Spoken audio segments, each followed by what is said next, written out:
awesome and an amazing experience I wouldn't trade for the world. Um, but my personally, the favorite part I like the most is lobby day. So a few tips about that if you ever do go is that like there's a picture at like 8 a.m. I woke up at 6 and left it around like 6:50. I still didn't make it. So if you really want to be there, be early. And they aren't kidding about the shoes. I did not take mine and still wore like heels. And I did in fact get blisters, but I was prepared for the thing. So if you're like me and care about fashion more than care about comfort, then bring some band-aids. Oh no. And don't worry about like breakfast unless you have it like already with you, because you can buy some at the places. And I heard from some people that they had that amazing experience of talking with someone like the congressman while they ate. Just seems really cool. And seems like an experience I feel like a lot of people would like to have. And as for like the meetings, I personally had a wonderful experience.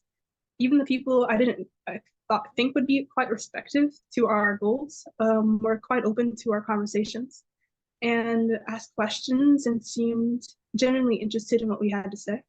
I particularly got to lead the meeting for Sheila Jackson Lee, which is mostly the reason I'm here, I think. And she was amazing. Well, I didn't get to meet her, sadly, but like her staff was. And her office was so cool. Like there were millions of pictures on the walls, and they were all about like her meeting famous people like Beyonce or the presidents. And so that was cool. And the people there were nice. And personally, I felt very comfortable there because like a lot of her staff were Black women, which I thought was amazing. And like particularly Sheila Jackson Lee and all the other people too, were receptive to the idea. Like they were like always like they would say that they were completely comfortable in supporting this and that they just wanted to know more so they could back us up. So I thought that was awesome and it seems like a good sign. And other than that, I would just like to say that just don't be scared. If even if you don't go there, if you're talking to anybody about climate change, whether it be your friends or an actual congressperson, because people like to hear what you have to say, usually if you're passionate about it. And if you really care, and if you at least know a little bit about what you to say, if you have like the one pages they give you at the conference, you'll be fine. And I just want to make sure that everybody feels comfortable doing what they want to do because it's an amazing organization and the lobby and the conference was truly one of the best experiences I ever have had. Thank you. Well, thank you, Andrea, and thank you for sharing your experience. It's really wonderful that you were able to attend, and thank you again. And John Glover, do you want to share a little bit? You were there also. You're on mute though. Take yourself off mute, please. Yeah, just briefly, the conference itself is really just great fun. I mean, all of the sessions are really educational, getting you prepared for lobby dates. I find that very useful. While we were there, leading up to lobby day, we ran into people, sort of formed groups.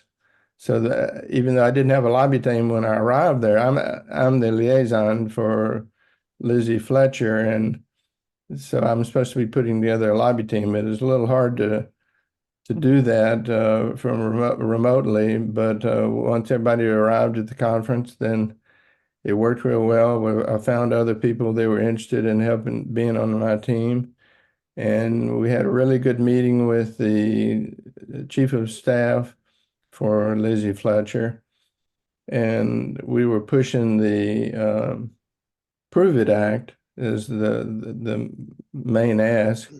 And by the time we got through pushing it, the chief of staff said, "I'm pretty sure she'll support it." And so that's great. Of course, now the bill has been introduced in the House and she hasn't supported it yet. So I'm putting in calls trying to get her to, follow up on what her chief of staff said. So, but all in all, it was a great experience. Thank you, John, and thank you for sharing. Does anyone have any specific questions for either Andrea or John?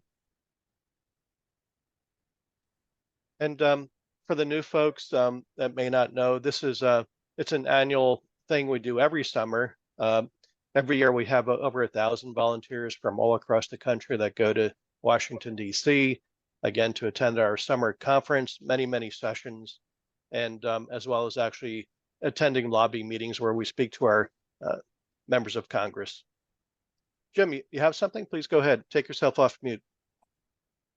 Yes, John, I had a blink there. Which legislation with pleasure should we ask to support? The Prove It Act was the main ask for everybody.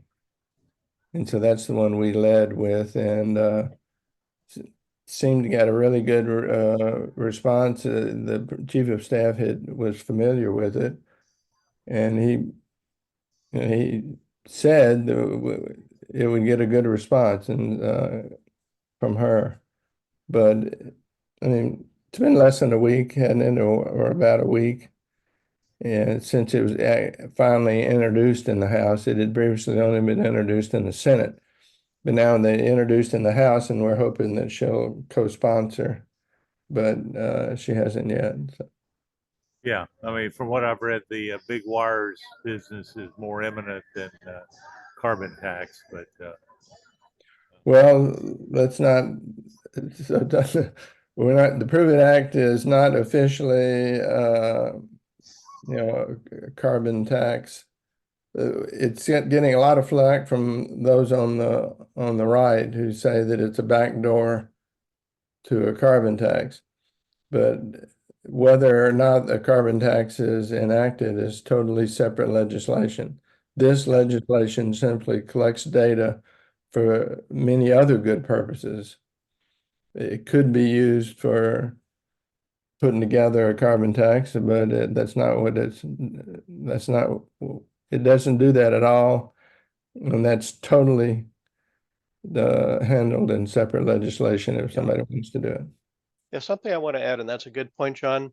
The Prove It Act really is to do studies to analyze and quantify the amount of carbon content in various products that are, traded back and forth. And so the results of the Prove It Act are actually required if we want to do anything with a border carbon adjustment, which has received a lot of Republican support. And so, John, you want to comment on that at all? Yeah, no, that I should have mentioned that. That's the real reason we're pushing it. If you look at our one pager, it all talks about being prepared to do the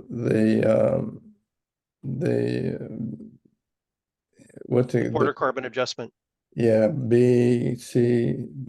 Anyway, I never get it right, but the border carbon adjustment. So we need that data, and any sort of tariffs or whatever, then you need that data, and so they're collecting them on like 8 or 10 major products that produce CO2. Yep. I think, excellent. Isn't it also kind of tied to the fact that Europe is in the process of implementing a carbon border adjustment, and this puts us in a little better position if we understand where we stand when they start putting a border adjustment on our goods, right? So it's kind of it's a data gathering thing that helps us better understand what the impact is. Yeah, it's a foundational step for everything we want to do going forward. We can't do anything without this information. Good point, Larry.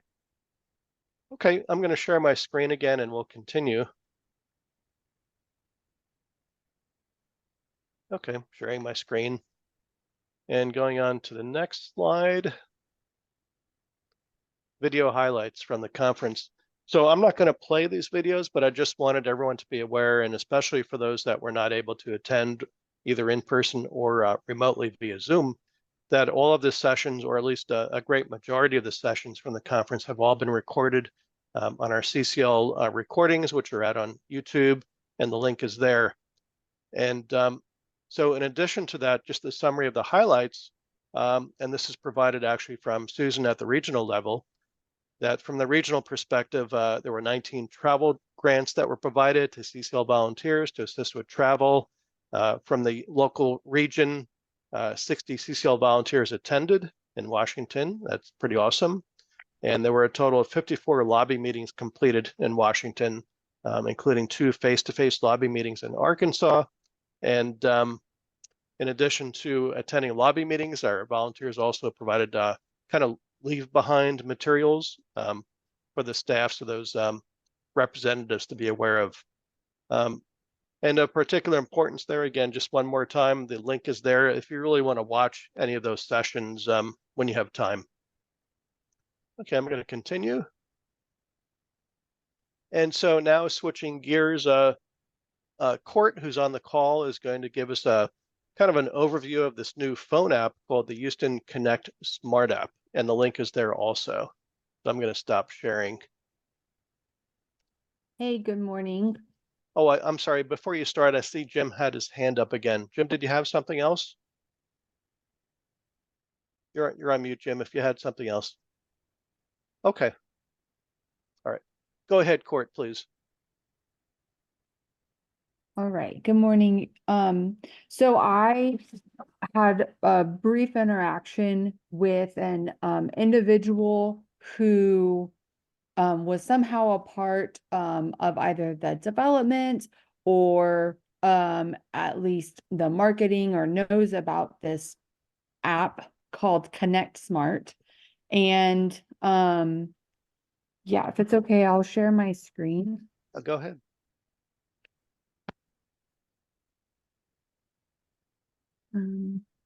Joe, you might have to give me access. Oh, I'm sorry. Yeah. No. Do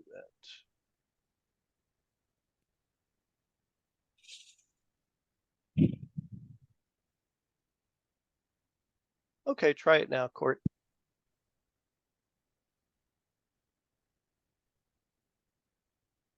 So they let me know about this app called Connect Smart.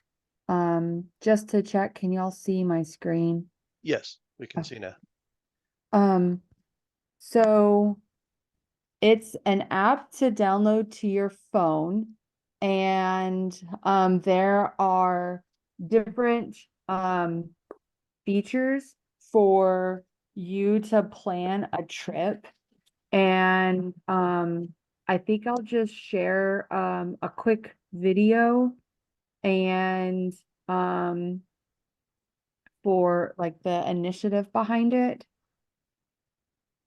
But if you can't hear it, please let me know, and then I'll just stop it. Work, school, the gym, dinner. Is the video and sound coming through? We can hear it, yes. Okay, great. with friends, the big game, the rodeo. The only thing more packed than our schedules are our roadways. And despite our fast-paced lives, it's taking longer than ever to get around town. That's certainly true for the Johnsons. They've got 2 jobs, 2 kids, countless obligations, and just 1 car. They're stuck in a chauffeuring rut that has them leaving an hour earlier than normal just to get everyone to their destination on time. But things are about to change. Janelle heard about Connect Smart from her company, which formed a private carpooling group for its employees. She downloaded the Connect Smart app and soon discovered that there were transportation solutions for her whole family. Let's start with Janelle. Her day at the office begins a little later than everyone else's, which means she's the unhappy driver responsible for dropping off the rest of the family and stop after stop. For once, she's hoping to let someone else do the driving. So she joined her company's carpooling group in hopes of sharing a ride to work. She schedules a repeating carpooling trip to work from Monday through Friday, designating herself as a passenger, and Connect Smart shows her several coworkers with matching commutes to work. John from accounting has always seemed nice, so after a quick look at his profile, she sends him an invitation to carpool. And just a few minutes later, the two are scheduled to share their first ride. Up next is Janelle's daughter, Della. Della's been campaigning to ride her bike to school like some of the other kids in her class, but naturally, her parents are worried about her safety. Curious about her options, Della enters her school address in the Connect Smart app and selects cycling as her mode of transportation.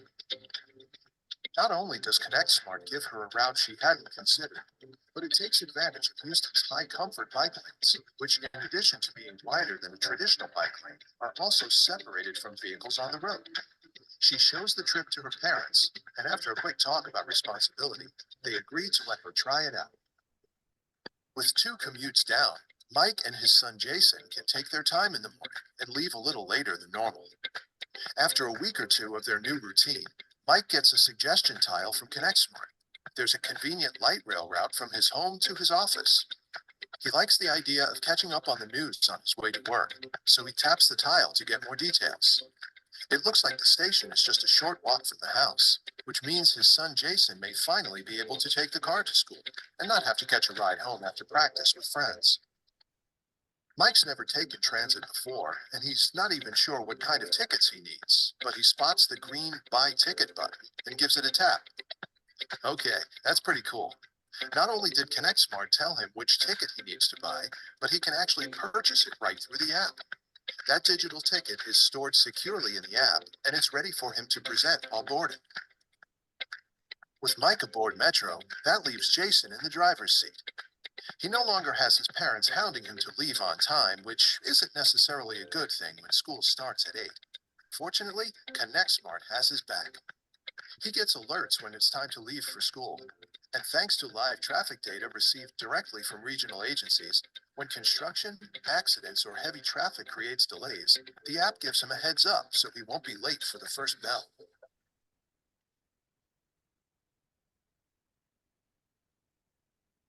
All right. So this app also has ways to earn like reward points too that you could use for bus tickets.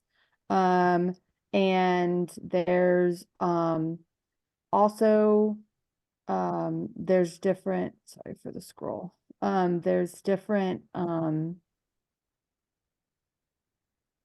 individuals or their partners that you can see here. So like the Woodlands is a partner. And so they give you could request a demonstration for your business if you wanted to understand like how your business could take advantage, or like the place that you work at could take advantage of this. The person that I met was from this Metro PIA. And so I just thought it was an interesting application that the city of Houston has access to. I think one thing that might also be interesting whenever it's not so hot, but maybe in the fall or spring, knowing where these bee cycles are. They're bikes that you can rent so that you can go around to different places. Sometimes parks have these bee cycle stations. And I guess so at the park I work at, we have 2 bee cycle stations. And there's a neighboring park that's down the bayou. The cities and the counties are working to connect these parks together. Houston Parks Boards is working to connect parks along the bayou systems. And so hopefully going into the future, connectivity across the city will just be more cohesive and safe. And, maybe this application could be something of use for you. I did download it. I do know in general where folks from my company live, and there's not much overlap either with schedules or routes. And I would have to bike like an hour before being able to arrive for work. So while I haven't personally used the app, perhaps if you work downtown or work in an area that's a little bit more logistical, like with using the light rail, maybe this would be something of interest. Happy to take any questions that hopefully I'll be able to discuss, but just wanted to introduce a fun application that could be useful for folks. Thank you, Court. Could you stop sharing and then we can see all the faces again? There we go. Yeah, that was a wonderful idea. It looks like a very useful app for those that are needing to get around the city. Any questions for Court about that? I don't have any question, but I think it's a great idea because that's one of the problems people have talked about for years, about how to bike to work. Well, I can't go the whole way because of this or that. And this allows you to put together a string of different modes of transportation. So that's pretty clever. It's a wonderful idea. Thank you, Court. I'm gonna share the screen again and Joe, we'll hello. hello. Yeah, this is Mark. This is a real, not about the main presentation, but I recall recently reading that B-cycle is no longer in existence. They couldn't make it financially. I don't know if you know anything about that, Court. Since we have the two at the park, yes, I did hear about that, but they're still there. And so at least for right now, they are still in existence because I did hear that too. So I don't know if they found some way to help fund themselves, or if they're just like kind of holding out a little longer. Okay, Okay. thank you. Hopefully they'll be able to continue. All right, I'm going to share again. All right, and moving down. So in this section here, John, I think you would like to present another one of the climate feedback loop videos. Are you prepared for that? Should I go ahead and start the video? Yes, you can, and then we'll talk about it. It's just under 9 minutes. But Okay. it is so perfectly timed for right now. Everybody needs to watch this. But before I start it, do you want to just give some quick overview background about what the climate loop is? Yeah, Climate so feedback loop? this is part 4. It's the atmosphere.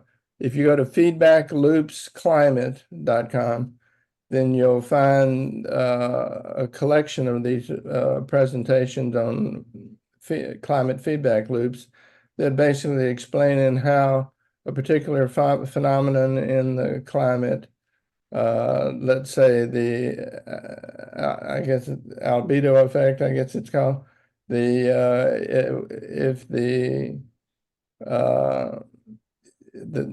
sun hits the ice up in the Arctic and that reflects heat back in, but if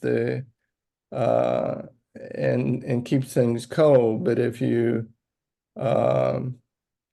start melting the ice in the Arctic, then things get warmer because there's not as much ice to reflect the solar, and therefore things get warmer and warmer. It's a vicious feedback cycle that as it gets warmer, it reduces the ice. If you reduce the ice, then it gets warmer. And so these different feedback loops are described in this series of videos. And the one we'll be talking about today would be the atmosphere and how it causes storms, and seems relevant right now for those of us who are enduring this storm. So that's what I wanted to present. We'll just watch it for 9 minutes and then we can talk about it. Thank you, John. I'll go ahead and start it now.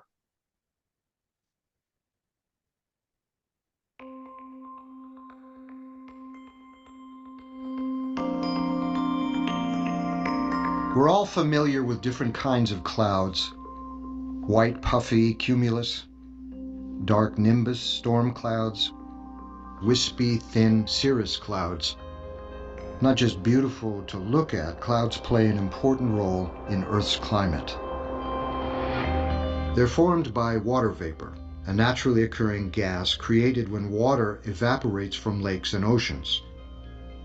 Water vapor is also a heat-trapping gas.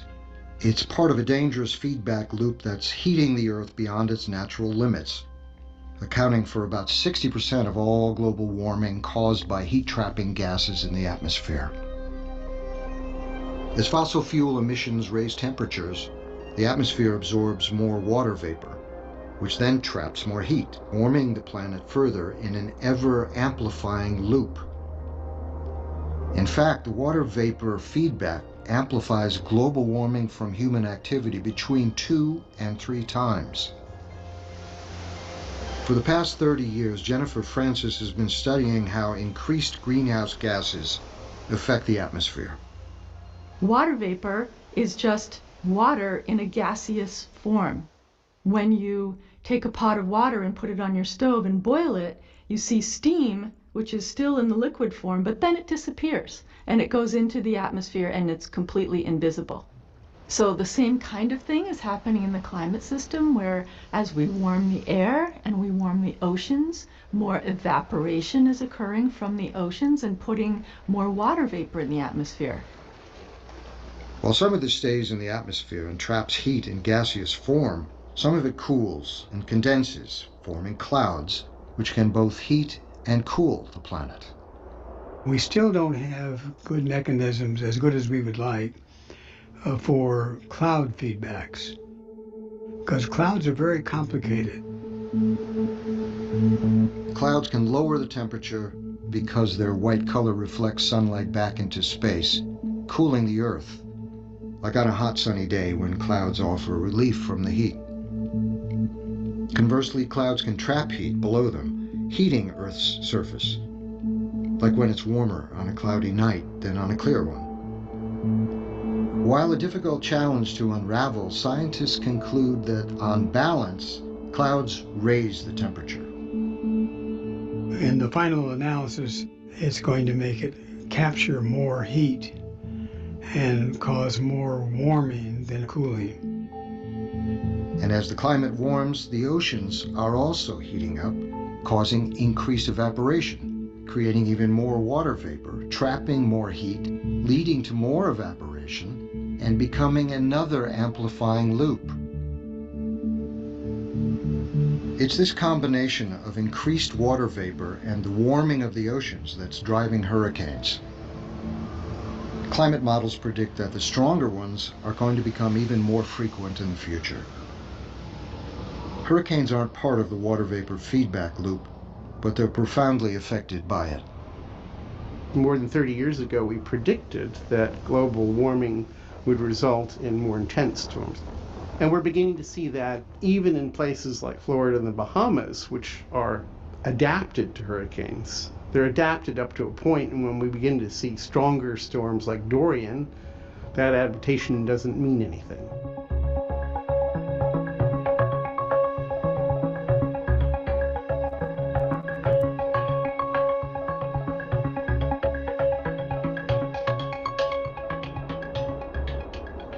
In addition to water vapor, another atmospheric feedback loop is creating extreme weather, this one involving the jet stream. The jet stream is this river of wind high over our heads, up where the jets fly, that encircles the northern hemisphere. And that jet stream is responsible for creating pretty much all the weather that we experience in this part of the world. To illustrate, imagine a layer of air extending from the warm south to the cold north. Warm air expands, so the layer over the south rises up higher than the air over the north. If you sat on top of this layer of air in the south looking north, it would appear to slope downward. Because of gravity, the warm air higher up flows downhill, just like water flows down a mountain. This downward movement creates a south to north wind. But because the Earth is spinning, this wind gets turned to the east and becomes a west to east flow of wind. Winds blow. Historically, Arctic air has been much colder than the air to the south, keeping the jet stream fairly straight, with relatively small north-south meanders. But with the Arctic warming at 2 to 3 times the rate as the rest of the globe, that temperature differential has decreased.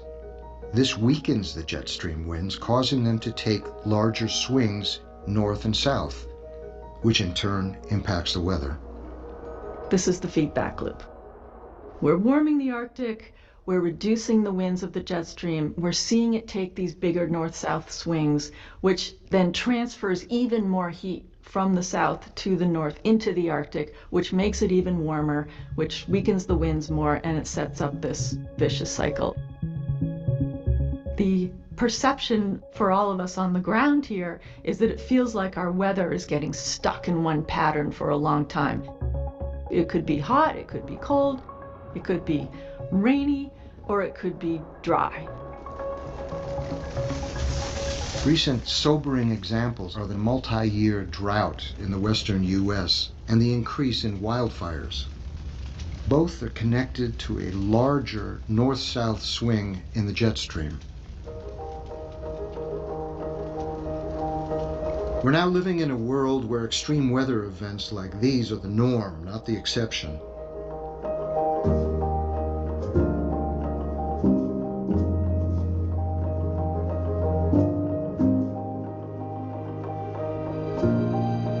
Even if we could staunch the emissions of greenhouse gases today, these weather patterns may continue for a long time to come.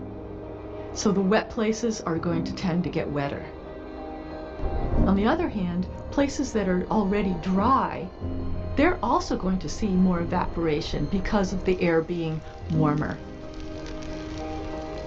To prevent the weather from becoming even more extreme, we must stop adding fossil fuels to the atmosphere, heating the Arctic and weakening the jet stream, which warms the Arctic more.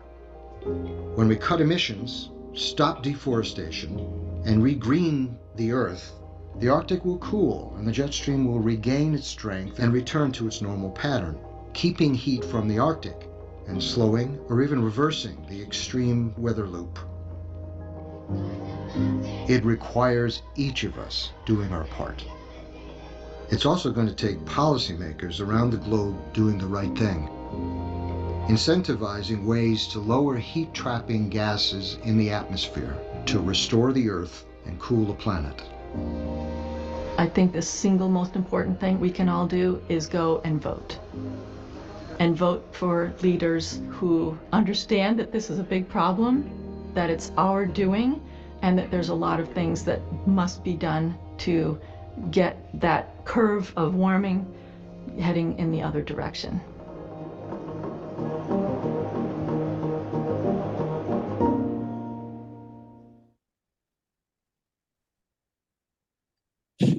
Okay, so I thought that was a really excellent video. And John, thank you for sharing that with us. So we can have a discussion on that if anyone has any questions or feedback.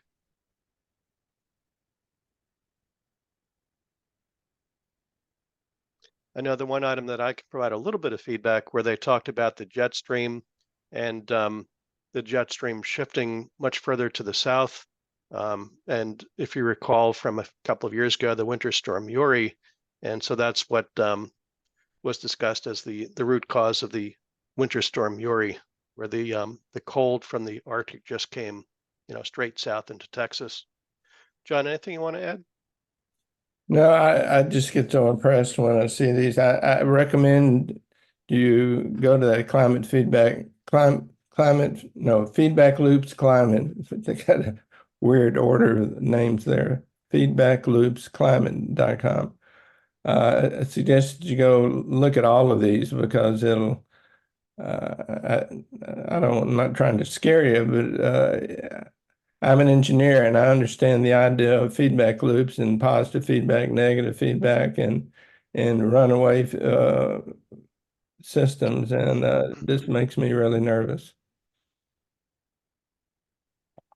It should make us all nervous. And I just saw Michael, your item in the chat you put there, Project 2025. What is CCL strategy to counter the plan to repeal the IRA and Infrastructure Investment and Jobs Act? So pretty simple plan. We need to get everybody to get out and vote, and to vote for the candidate who will not repeal all of those acts. And I think we all know what that answer is, right? I hope so. Well, I think the problem with that, Joe, is that people just hear Project 2025, they have no idea what the specifics are. So my question is, what is CCL doing to, not to say you need to vote for the people that are for it, but understand, or against, repealing it, but understanding what exactly they are planning on repealing, because their plan is to repeal anything that has any investment, current government investment in climate technology, climate related technology. They want to take away NOAA so that they can't even model climate, any of these climate models that you see now. What do we do? What is CCL's plan on communicating the specifics of that message? Because I'll be honest, my wife talked to me about Project 2025. I heard about it. I heard it wasn't great. I started reading it. It is far worse than even I thought was possible. I think So I've to be seen some honest, stuff on Nerd Corner, where they're starting to kind of discuss that particular question. So you might, if you haven't checked that out, check that out. But yeah, that's a good, overall is there a communication strategy that CCL can make an impact on? And I know we're nonpartisan, so we're not going to say vote for this guy or vote for that guy or this woman or that woman. But I think if the plan of this group of the lobby is to forward climate positive messages, we need to collectively, not just CCL, but everybody who's involved in this space, understand and communicate what the other side looks like. Yeah, that's a very excellent point. And Larry, thank you for your feedback. I hadn't really considered this Project 2025, although I've read about it in the news until Michael actually raised that as a question, like, what are we doing? And so one of the things that I can respond to help answer your question, Michael, because I think you've only joined a few months ago, I think you said, and I'm not sure if you're seeing or reading the monthly newsletters we send out. We just sent out our monthly newsletter on Monday. Of course, everybody was in the middle of the hurricane on Monday. But the reason that I bring that up is that I did exactly what you just asked for in our monthly newsletter. Yeah. And in the newsletter, towards the bottom of it, I did lay out exactly what are the policies that our current administration has already done and is proposing to do, and what were the policies of the previous administration, and a very easy compare and contrast. And so that went out to all of our Houston Metro CCL volunteers, if they took the time to actually read that, and who knows if they even had time with the hurricane. But those are the things that we are trying to do, and that's just one example. Hey, hey Joe, can you put that link in the chat again for that? I don't have it handy, but it's actually on the Third Coast webpage. Gotcha. So we do have the web link for our Houston newsletter archive, and they're all there just by going to the Third Coast webpage and clicking on that link. Great, thanks. Go ahead, Roseanne. Yeah, I just wanted to encourage everybody to, like Larry Howe does, go to the Facebook page for Texas. I've been the person in our group that puts things there. It's Citizens Climate Lobby CCL Texas on the Facebook page. I try and keep it upbeat. I try and keep it current. I try and keep it bipartisan. I include jokes and beautiful pictures because it is a big problem what we're working with. We're in it for the marathon. We have to sustain ourselves in this fight. We have to know what the fight is. And of course, it's an existential problem that we are current with things like Project 2025. I went through and I haven't posted anything 2025 on it, but please go to the Facebook page and keep current. We've recently started putting in a weekly quiz just for fun, so you can review the articles with the idea that there's a test. Hey, Roseanne, feel free to put the web link into the chat. Okay. You just, I think you verbally read out the Facebook page, but just go ahead and put it in the chat, please. Okay, and we're going to get more on the same topic coming up in the agenda. So let me go back now.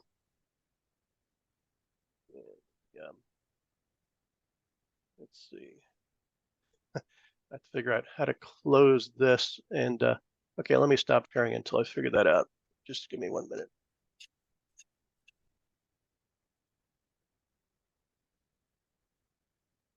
All right, now I'm ready to share again.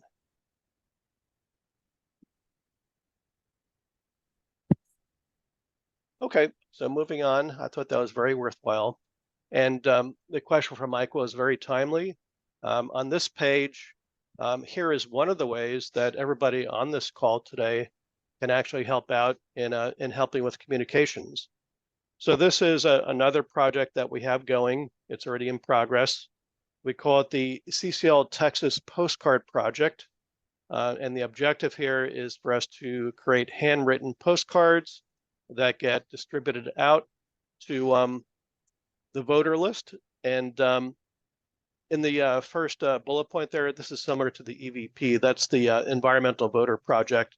I'm not sure if everyone has heard of that or is aware of it. The Environmental Voter Project is a completely separate organization from CCL, and they've done some amazing work. They've done statistical research and analysis of the public voting records, which are, I mean, it's publicly available who is voting, not who they voted for, but whether or not they voted. And so they have created a database to identify, based on their research, who they consider environmentalists who are concerned and worried about the environment, and who are those environmentalists who have not voted. And so they have phone banks from volunteers from all different organizations that volunteer to call these environmentalists who have not voted, to urge them to get out and vote for the candidate who's going to help the environment the best. And so our postcard project is very similar to that. It's a targeted list of people that would be considered environmentalists, but now we're writing postcards that are handwritten to be sent out. The second bullet point, you can see here the Texas CCL region has committed to 40,000 postcards to be sent out by late October prior to the November election. And if anybody would like to volunteer in this project, because we're always asking for volunteers, right? We never get anything done if volunteers don't volunteer. So, so we have the web links here. Sign up for postcards. Click on the link to donate money for the stamps if you would like to do that. And then there's an email address at the very bottom, cstarvsh@aol.com, to get more information from Victoria, who's helping to coordinate that project. So these are all, multiple different types of answers to this larger problem, but it depends on volunteer effort and time and commitment to actually make things happen. These things don't happen by magic. Okay, any questions on the postcard project? Yeah, is there any way is there a link to that? And I'm sorry if I missed where it was at. So yes, the web link is right here on the slide that I'm sharing. Can everybody see the slide I'm sharing? Yeah, and I was asking if there's any way that you could put it in the chat so that we can just kind of cut and paste. Yes, so at the very beginning of the meeting, were you able to get the QR code on your phone or the bit.ly web link? Yeah, I'm able to put it in the chat just in case. Yeah. Great, thank you, Court. You're welcome. Let me just go back to the very top so that for anyone who did not get the bit.ly web link or the QR code, and if you would like that, this is the simplest and easiest way to do it.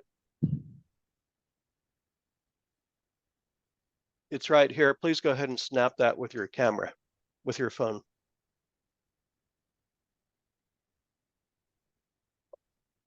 Move this out of the way. I'm going to stay here for a couple of minutes so everybody that wants that can easily get that. Thank you. And the purpose for this QR code is that if you get that, that's the web link for this entire slide deck, which contains all of the web links. We always have miscellaneous web links. Hey, Joe, it might also be helpful if people are on their computer, if you just paste the bit.ly link in the chat, and then that way, because if they get it on their phone, but they can't get it on their computer, then it's a way to do that. So thanks. Yeah. Court, could you do that also for us, please? Yes, you bet. It's on. Okay, great. Thank you so much. You're welcome. Okay, let me go down now where we were, and we'll continue. Okay, we're going to just continue on. We have another excellent short video here, and I think we still have time to go through this. This is one that I was trying to present during one of our prior meetings, and we ran out of time, and we just were not able to. But again, getting back to this whole theme of communication and making people aware of this whole climate change issue and what are we doing about that. And so we have to communicate. And so this is a short video on how to communicate and why do we want to communicate. So I'm going to go ahead and play this, and hopefully you'll enjoy this one as well. This April, we're starting 25,000 conversations about climate change. For too long, climate change has been the elephant in the room that no one wants to acknowledge. But when we don't talk about it, we make it seem like it's not that big of a deal. In truth, more than 70% of Americans are worried about climate change. But most of us still avoid discussing it because we feel like it's too political or too doom and gloom or too overwhelming. But we can't solve a problem if we don't talk about it. So we're going to. 25,000 times. Scientists are talking about it. Some politicians are talking about it. But it's a lot more real when it comes from someone they know. When your family, friends, and neighbors hear you speak up about leaving behind an inhospitable world, it hits a lot harder because it's closer to home and coming from someone they trust. So whether it's at dinner, at the salon, or at your book club, talk about climate change. Because silence is not the only thing that spreads. The more we open up and actually discuss the reality of climate change, the more powerfully it resonates. After all, we owe our kids a chance at a livable planet. Okay, so that was that. I hope that was worthwhile. But another point here that we're trying to make is that it's not just a matter of communicating to strangers that we don't even know, but communicating to our family members, relatives, friends, people at work. It's up to us to do this communication and try to make everybody aware of this climate change issue that we have now. It's existential, it's urgent, and it needs to get done. And so this is just one other way that all of us here on this call can help with communicating the whole story about climate change. I'm going to keep going. This one was an oldie but goodie video from CCL. I think I'm going to skip over this one for right now, but this was a really good one to watch. If everyone has the links to the slide deck, you can watch that, play it by yourself. I'm going to continue on. So here we can pause and reflect about, we all made the time and effort to join this meeting today, this monthly meeting, and we're so thankful that we did get a group of people during this horrible week with the hurricane. But the question is, what can I personally do as a volunteer climate advocate? And so that's something that all of you need to think about, and think about what are you personally going to be doing once we finish this meeting. And I'm opening that up for discussion.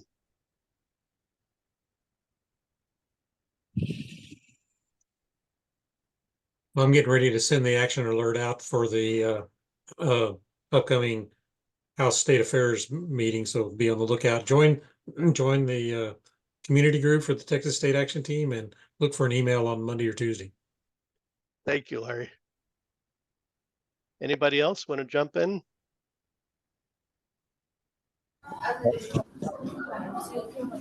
I'm going to continue to see if I can get Lizzie Fletcher's office to respond. Thank you, John. That's a challenge, I know. Anybody else? Joe, Mark Harrinan, just continue my efforts calling the list of people who have recently joined Citizens Climate Lobby. Let them know about our chapter, invite them to our meetings, and hopefully we'll get some of them involved as volunteers and help us with some of our levers. Thank you, Mark. I'm going to share also. So in addition to my role as leader of the Houston chapter, I do organize and put together a monthly newsletter every month that goes out to our full membership roster list. And that's our primary means of communicating to our local Houston volunteers. It's always chock full of information on how individual volunteers can take action, clicking on web links to send emails to our elected representatives, and other things of that nature. Being aware of the Texas State Action Team and what they're doing. In the past edition we just sent out on Monday, it includes all the links to the videos of the in-person presentations that took place in Austin in those committee meetings. In addition to that, before the hurricane, I also got involved in another interesting project. We learned that in League City, which is one of our suburbs on the east side, the southeast side, that there are 3 companies now that are trying to get approval for installing battery storage facility projects. They're referred to as BESS. And so there's been an effort. I got involved in helping to coordinate that a bit. We sent out another action alert type of email just before the hurricane to ask all of the League City volunteers to attend the next upcoming City Council meeting to speak in favor of passing the resolutions needed to allow those battery storage projects to move forward. That meeting was scheduled for this Tuesday, and I don't think that ever happened because of the hurricane. But that's another type of overall effort that we try to do to get people to take action. Again, we don't have a lot of money as an organization. Everyone knows we're a nonprofit. We rely completely on our volunteers to take the necessary actions. And so all of us really have to step up.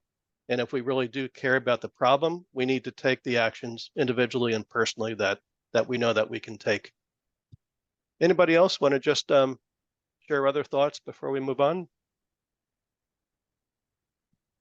Okay, I'm going to continue. I'm going to just share again.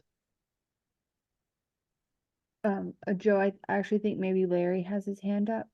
Larry, did you want to share something else? Well, yeah, maybe more just a question. I'm, in the case of Michael, but there may be others, anybody who's recently joined, I think it's always interesting to hear how they found CCL.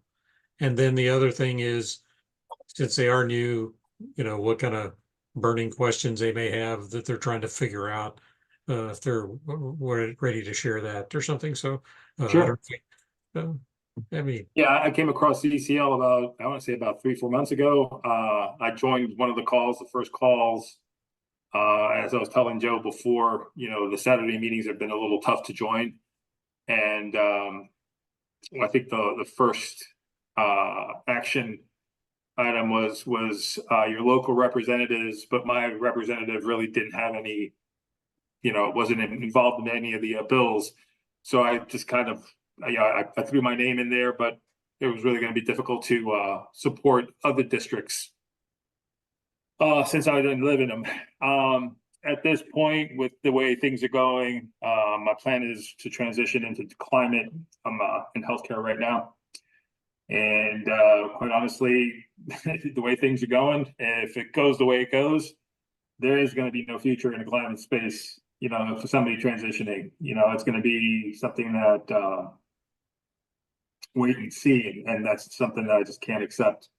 And I can't accept the way things are going, to look at my granddaughter and say I did nothing. So starting today, I started reading Project 2025. It made the hairs in the back of my neck stand up.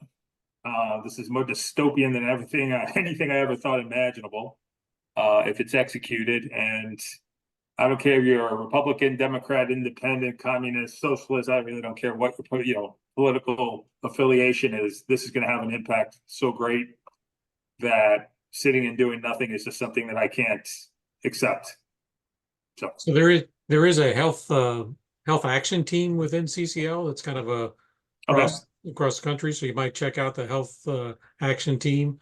And I think there's actually a physicians for tech. There's a Texas physicians for climate action or something like that. And I'm going to research that because my personal physician announced that she's retiring. And so I'm going to encourage her to maybe, if she's looking to volunteer, that she volunteer with CCL and maybe volunteer with this physicians group. And I can't remember now what it's a nonprofit around that, but the healthcare organization, the healthcare action team, I think it'd be something, if that's your area of interest, check that out. They meet probably monthly on Zoom as well. So that'd be another place to network. Yep. Thank you, Larry. Thank you. Okay, I'm going to continue again. We have about 15 minutes left before we have to stop our meeting. And we do have one other method for people to take action, or well, several methods coming up for anyone that might want to. Okay, Judith is not on the call. I hope she's doing okay. I haven't heard from her. Judith is our coordinator for the our overall lobby team, helping to get meetings scheduled with our representatives and making sure that people understand what we're asking for when we do have meetings. Those are things that we call our asks. We always have a primary ask and usually a secondary ask.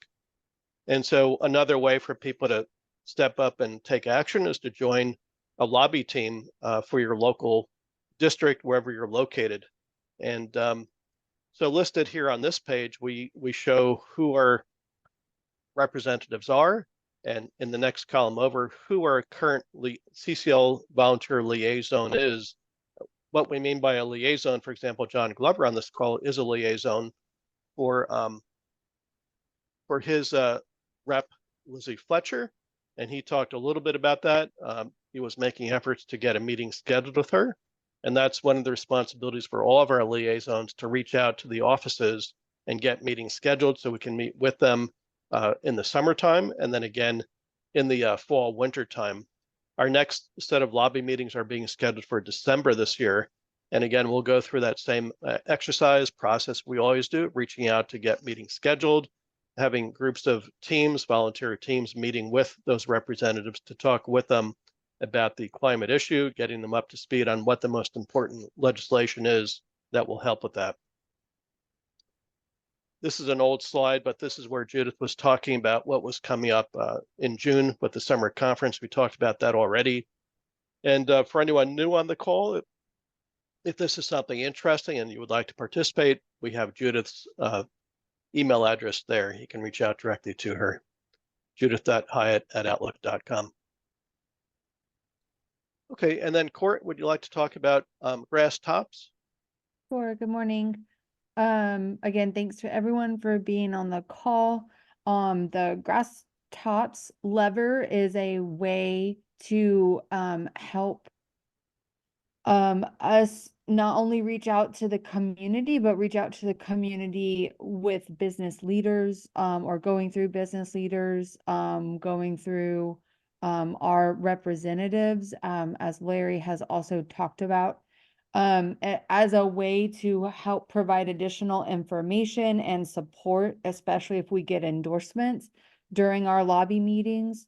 So if we're at a particular lobby meeting and we have had an endorsement from a church that's in that district, that might help that Congress leader see that the support is not just coming from their constituents, it's also coming from these important businesses or leaders. And so this is a way to help with that.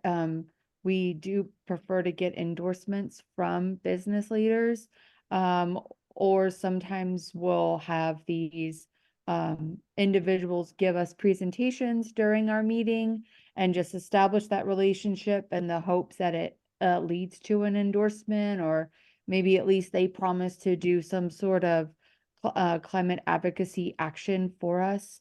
And so as we're gearing up to do additional lobby efforts, especially, so we did just do our June lobby. In November, there is a virtual conference that typically pairs with lobbying.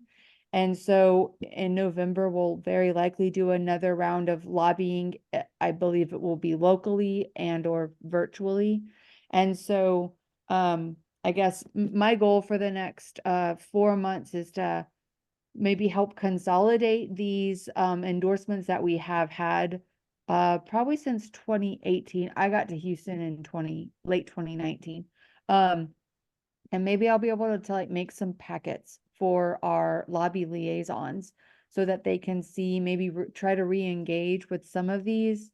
If any of this is of interest to you, please feel free to email, or if you have an idea about a reputable business that might be willing to, maybe they just want to join a call, or there's plenty of resources on CCL, sending them a video, and maybe it's just those initial conversations that could get a business or a local leader interested. And so as you saw, a a staff member of Penny Morales Shaw was on the call. We've been having ongoing emails with her office, and I'll be honest, I did drop the ball, and I think in the end it kind of worked itself, because I wouldn't have getting a meeting scheduled for this Thursday would have been really challenging to organize. But anyways, they do get, that office does get on this call, and they are trying to get a meeting. We're trying to get a meeting on the books with them, and so that's kind of a result of probably, like, I think since maybe 2021, someone else that was a CCL volunteer helped initiate that relationship, and it was probably 3 years ago. And so that's just an example of how these grasstops relationships, they take time. It takes a first phone call or an email, and then it can end up being something that they're engaged and they end up coming to our meetings. So just hopefully you can find that encouraging, and just always keep in mind, we'll hear from grassroots in a minute, but all of these relationships, they do take time, and the slow nurturing of those relationships can be of benefit. And so maybe one thing that I can also work on in the next few months is, this whole initiative to get out the vote, is to reconnect with these endorsers, and maybe they would send something in their monthly newsletter. Like maybe they could provide a link to our monthly newsletter, or a link to just like a nonpartisan voters guide. I'll start to dabble in what we could and what other businesses and endorsers might be willing to do to just promote positive climate messaging during this voting season. So that's all for me. Thank you, Court. Any questions from anybody for Court? I'm going to continue. And Mark, if you're able to speak about grassroots. Okay, thank you. And if any background noise comes up, I apologize. I'm in a public place. I was just going to share the one ray of hope in grassroots. I visited a church a couple months ago, and I got a letter from the pastor afterwards welcoming me and saying, "Is there anything that I can do to help you?" And I wrote back and said, yeah, I'd like to see if there's an opportunity to do a presentation on what Citizens Climate Lobby is doing. And so he actually put me in touch with a person in the church who's involved in their sustainability project. And so hopefully we'll get a presentation out of that. But it was just an opportunity that came up unexpectedly, and so I took advantage of it. And hopefully, we'll get a chance to do one of our presentations there. That's it. That'd be wonderful. Thank you, Mark. And of course, on the slide here, recent actions. We always have our big Earth Day lobbying, or not a lobbying, but tabling event. We had that on April 20th at Discovery Green, and a bunch of us volunteered to go out there and to staff our table. That's a picture there. It's kind of tiny, but there was Mark and one of our other volunteers staffing our table, talking to people, handing out literature, and so on. Okay, I'm going to move forward. And then the media team, which is what I help lead. So one of the main focus areas for the media team is getting out our monthly newsletter, which is our main area of communication to our volunteers. And actually the links are here for the previous June newsletter, as well as the current one we just sent out in July. And then one of the other ways where people can take action and step up as individuals is writing a letter to the editor of the local newspaper, which is typically the Houston Chronicle. And I have another really quick 3-minute video that I do want to show this. There are many people who've never written a letter to the editor, and we do have sort of a formula on how to do that. And this is a really good intro to listen to this video and see how we do that. Hi, my name is Charlotte Ward and I'm CCL's State and Local Media Coordinator. And today we're going to talk about how to write an effective letter to the editor.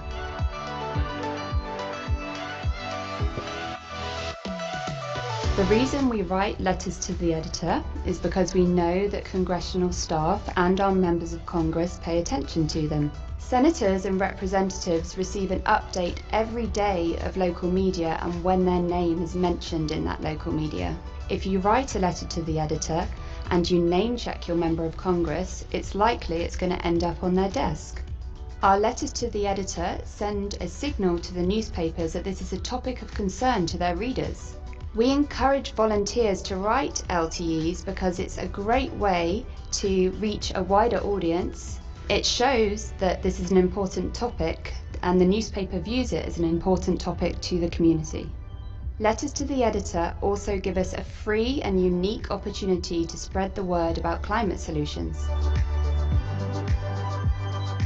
When you're writing your letter to the editor, you want to start with referencing something that's been in the newspaper or something timely in the news that is in reference to climate change. You want to talk about what the problem is. Then you want to pivot to the solution. So for us, it would be one of our policies that we support. You want to make a call to action. So you want to suggest that your member of Congress supports legislation. Or you could ask readers to take an action, like write or call their member of Congress. And then lastly, you want to close the circle by talking about your original point that you started writing about. When it comes to the word count, you can look at the guidelines that your local newspaper has for you, but you could think about maybe 150 to 250 words. It really doesn't have to be very long, and it's something you could probably write in about 20 minutes. When you're thinking about your tone, you want to remember CCL's values. You want to be respectful, you want to be optimistic, and you want to be non-partisan. The news cycle moves fast, so when you're writing your letter in response to an article or story in the newspaper, you want to move quickly, so write within a few days and then you're much more likely to get published. Maybe your chapter decides to write letters to the editor and you send several in and one gets published. Well, you've all added to that success because you've let the paper know that this is important to you in the community. Writing a letter to the editor is a simple, quick action you can take. And volunteers do it all around the country and get published and get that excitement of seeing their name in print. And you've also got the feel good that you've helped to move the conversation on climate.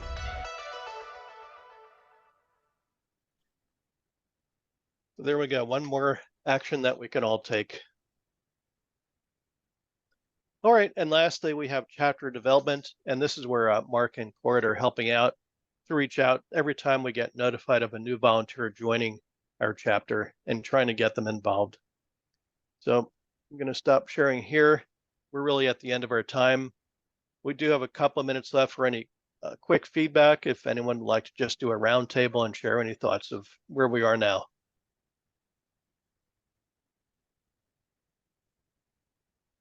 Thanks, Joe. Appreciate the opportunity to talk with you guys.